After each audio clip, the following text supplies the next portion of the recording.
Hello everyone, welcome और welcome back to the channel.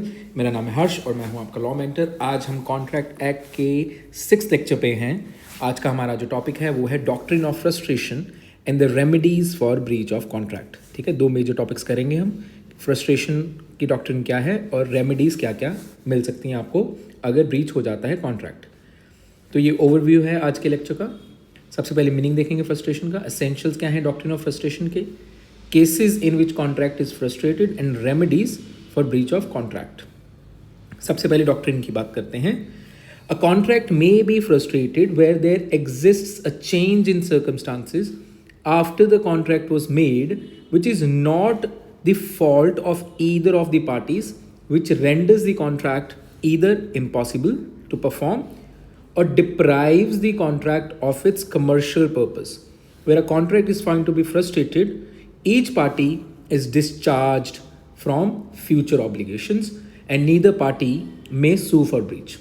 ठीक है, तो हमें समझ आ गया कि फ्रस्ट्रेशन क्या है। कि अगर मान लीजिए कोई ऐसे चेंज इन सर्कमस्टांसेस आता है कॉन्ट्रैक्ट करने के बाद जिसमें किसी भी पार्टी का, दोनों पार्टीज में से किसी का भी कोई फॉल्ट नहीं है, जिसकी वजह से जो कॉन्ट्रैक्ट है वो इम्पॉसिबल हो जाता है करना, या फिर वो डिप्राइव हो जाता है वो कॉन्ट्रैक्ट जो है कमर्शियल पर्पस के लिए, तो उस सिनेरियो में दोनों ही पार्टीज़ की जो ऑब्लिगेशंस हैं उस कॉन्ट्रैक्ट को लेके वो दो डिस्चार्ज हो जाती हैं और दोनों ही पार्टी एक दूसरे को उस ब्रीच के लिए सू कर सकते हैं, नहीं कर सकते हैं।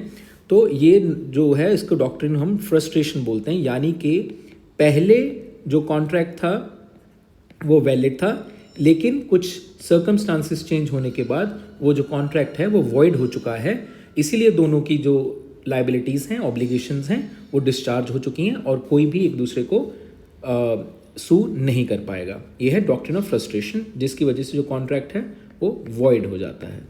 ठीक है, चलते हैं आगे। The term frustration is being used to deal with unsuccessful transaction which could not be completed due to any reason. ठीक है, ये हम देख चुके हैं। अब सेक्शन 56 जो है वो डॉक्ट्रिन ऑफ फ्रस्ट्रेशन की बात करता है, जिसमें लिखा हुआ है that under this doctrine a promisor is relieved of any liability under a contract in the event of the breach of the contract and contract will be deemed to be void.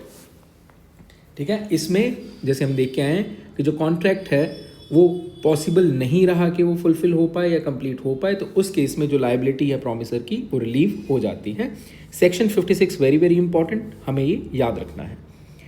तो जो section 56 है इसका maxim भी है जो है लेस नॉन कॉगिट एड इम्पॉसिबिलिया, जिसका मतलब है the law will not compel a man to do what he can not possibly perform. यानी कि जो किया नहीं जा सकता है वो करने के लिए लॉ आपको कंपेल नहीं करेगा।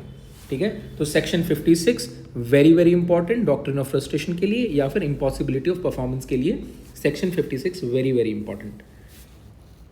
ये जो केस है डॉक्ट्रिन ऑफ फ्रस्ट्रेशन, ये आया था सत्यभ्राता घोष वर्सेस मुंगी राम जो केस है, इसमें इसके बारे में जिक्र किया गया था, एक्सप्लेन किया गया था, जिसमें जस्टिस मुखर्जी ने बोला that the basic idea upon which doctrine of frustration is based is that the impossibility of performance of the contract and the expression frustration and impossibility can also be used synonymously।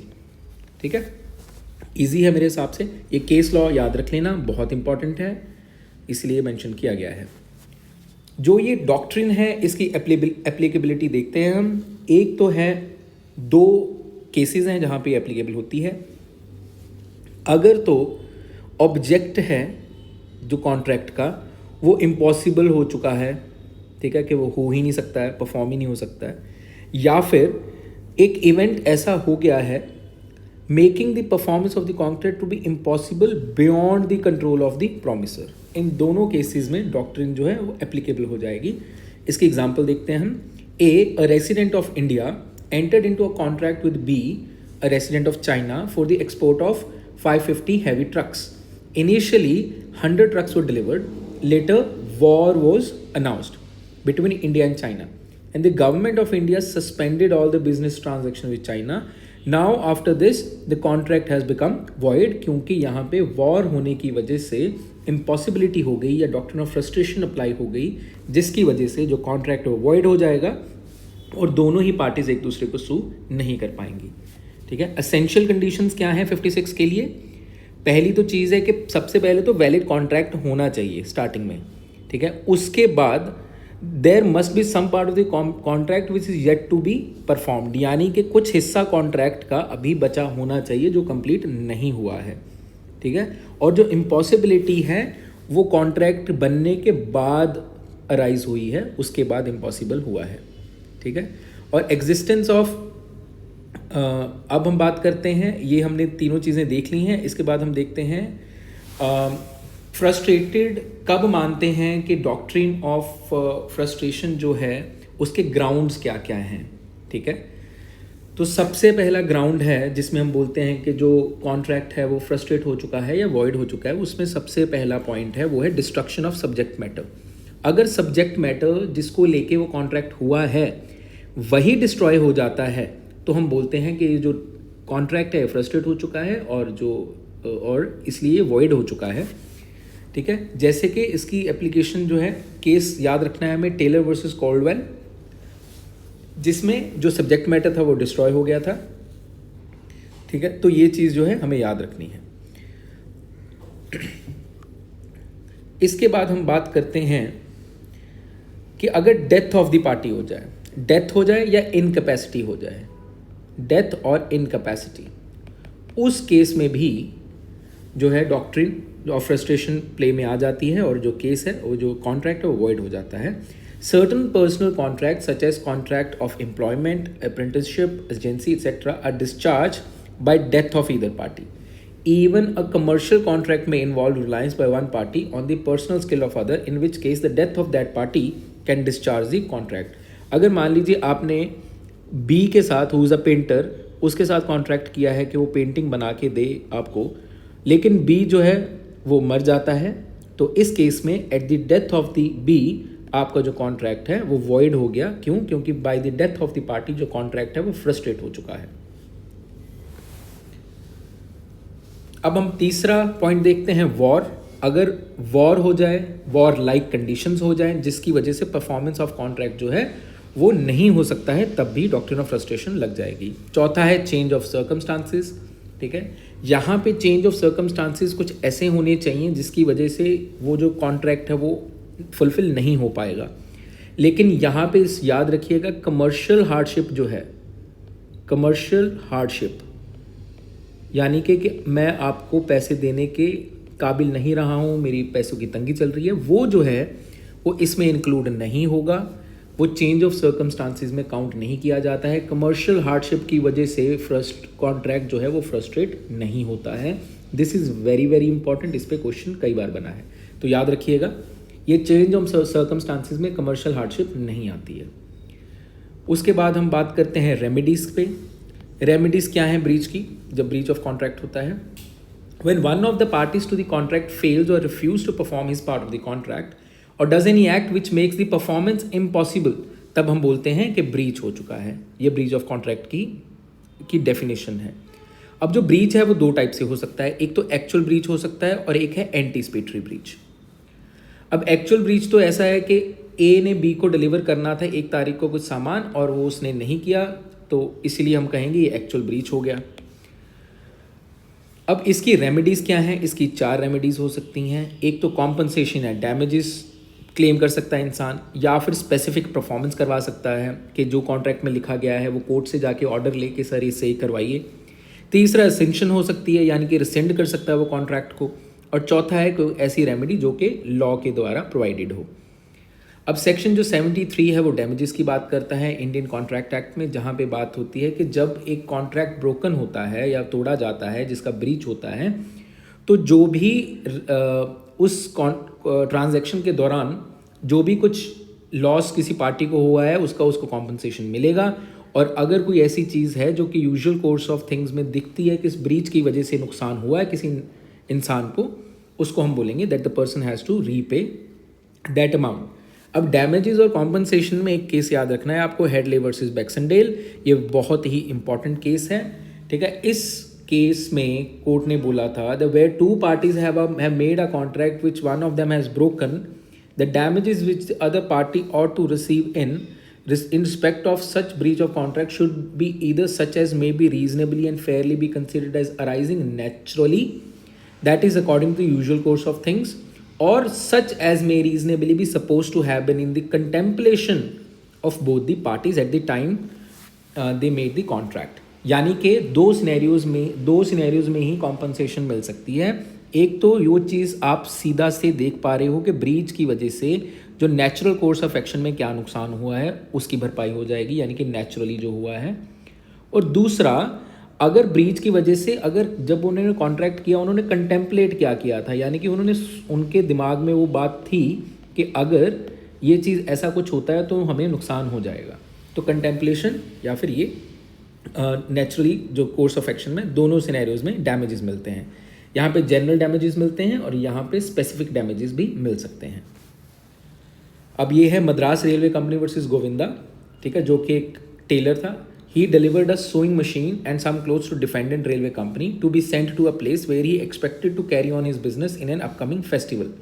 अब company के employees की वजह से वो goods जो हैं delay होके पहुँचे और वो टाइम पे नहीं पहुँच पाए और फेस्टिवल ओवर होने के बाद मिला उसको सामान। अब जैसे कि the plaintiff had not given any notice to the railway company that the goods were required to be delivered within a fix time for any special purpose on a suit by the plaintiff to recover a sum of his estimated profits, the court had that damages claimed were too remote. यानी कि दोनों parties में contemplation नहीं थी at the time of going into the contract, यानी कि company को ये पता नहीं था कि अगर मैंने ये टाइम पे नहीं पहुंचाया तो उसका नुकसान उसको कैसे होगा। तो इस सिनेरियो में जो सोइंग मशीन है जो कि लेट पहुंची उसकी वजह से उसको बिजनेस में नुकसान हो गया। लेकिन ये जो बात है इसने कॉन्ट्रैक्ट करते हुए नहीं बताई थी कि मुझे सोइंग मशीन किस पर्पसेस के लिए यूज़ करनी है, और इसीलिए इसको नॉर्मल कॉम्पनसेशन तो मिल सकती है लेकिन उसको जो बिजनेस में लॉस हुआ है उसकी कॉम्पनसेशन नहीं मिलेगी, वो बहुत रिमोट हो जाएगा, बहुत ज़्यादा खींचा जाएगा, इसीलिए उसकी कॉम्पनसेशन उसको नहीं मिलेगी। उसके बाद रेमेडी है स्पेसिफिक परफॉर्मेंस, जो कि स्पेसिफिक रिलीफ एक्ट में बताई गई है, जिसमें कोर्ट को प्रे करता है जो अग्रीव्ड पार्टी है कि आप इनको फोर्स करें या आप इनको इंसिस्ट करें that they make the perform the promise, जिसकी वजह से ये नुकसान हो रहा है उसको। अब स्पेसिफिक परफॉर्मेंस जो है उसके हम सिनेरियोज देखते हैं कि कहाँ पे स्पेसिफिक परफॉर्मेंस जो है एनफोर्स की जाती है कोर्ट के द्वारा। इस सेक्शन 10 में बताया गया है, ठीक है। तो contracts not specifically enforceable, the following contracts can not be specifically enforce, namely कौन कौन से कॉन्ट्रैक्ट हैं जो कि स्पेसिफिकली इन्फोर्स नहीं करवाए जा सकते हैं। Where a party to the contract has obtained substituted performance. Substituted performance का मतलब कि इसकी जगह पे कोई और सर्विस ले ली, तो सब्सटीट्यूट कर लिया, एक काम से दूसरे काम को सब्सटीट्यूट कर लिया।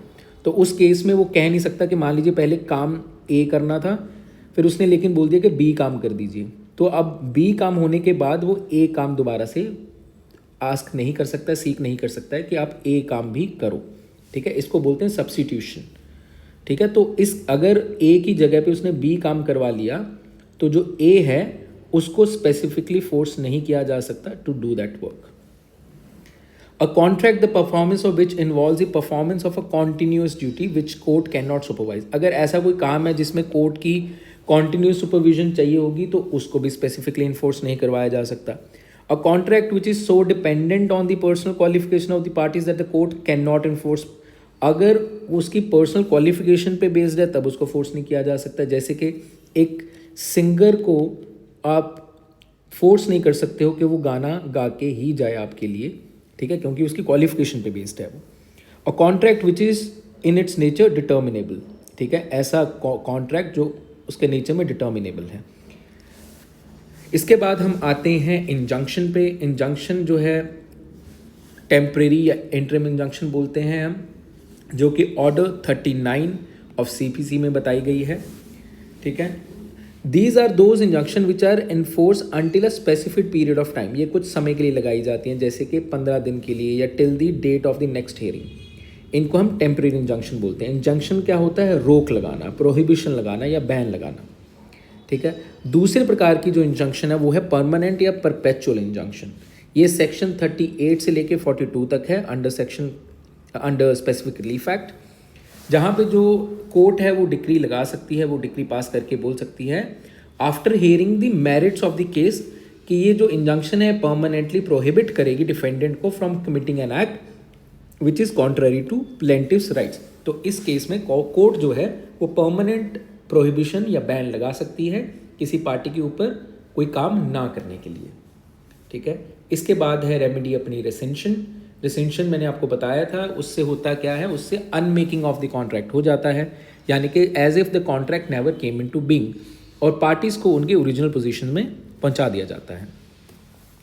The option of recension is available to a party as a remedy whose consent whilst entering the contract has been invalidated due to the following, ठीक है। misrepresentation, false statement of fact made by the party whilst execution of the contract, ठीक है, उसमें कोई misrepresentation की है, ठीक है, या false statement of fact दिया है जब contract किया जा रहा था, या पार्टी जो है is mistaken in terms of the contract and other party was aware of the mistake, एक ने मिस्टेक की है और दूसरा जो है उस मिस्टेक को लेके अवेयर था। A party was unduly influenced by another to enter into a contract, यानी कि उसके ऊपर कोई दबाव डाला गया, अनड्यू इन्फ्लुएंस किया गया, जो हम सेक्शन 19A में पढ़ते हैं एक्ट के। और non disclosure with respect to insurance contract, ठीक है, आपने कोई इंश्योरेंस कॉन्ट्रैक्ट किया और उसमें आपने अपनी हेल्थ के बारे में या कोई ऐसी इंपॉर्टेंट इन्फॉर्मेशन डिस्क्लोज नहीं की, उसकी वजह से वो रिसेंट हो सकता है। So with this we come to an end of this lecture. I hope आपको चीज़ें समझ आ रही होंगी। I come up with another lecture soon. Please keep reading and keep studying hard. I see you guys soon.